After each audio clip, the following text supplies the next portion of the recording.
Հավատարմությունը ամեն մեկի խելքի բանը չէ։ Ամեն մեկը չէ, որ կհասկանա բառի իմաստն ու նպատակը։ Ամեն մեկը չէ, որ կարժևորի այն։ Շատերն են խոսում հավատարմությունից, բայց եզակիներն են հավատարիմ։ Եթե օդում խոսացողների թիվը նվազ լիներ ցամաքում գործողների թվից, ապա մարդկային հոգու ծայրուն չէր քամվի։ Ավաղ այսօր 10-ից 10-ը խոսում են հավատարմությունից, 10-ից 9-ը դավաճանում են։ Դավաճանում են ընկերոջը, հարազատին, սիրելին, սկզբունքներին, իրենք իրենց։ Դավաճանում են հոգով, մտքով ու մարմնով։ Դավաճանում են որտեղ պատահի, ում հետ պատահի,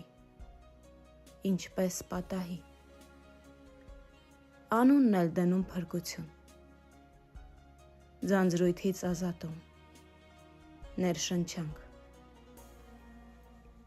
Կարճ ասած, ցանկության պահին մարդը վերածվում է խոզի,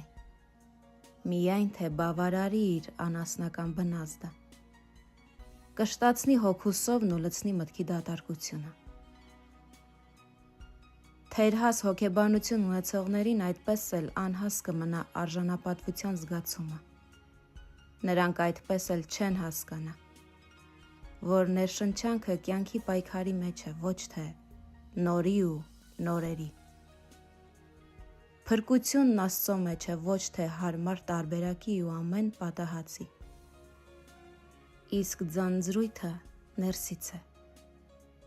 Քանի որ ներսում է ինչ-որ բան փտտած ու փչացած։ Ներսի աղբից ազատվել է պետք, ոչ թե նպաստել։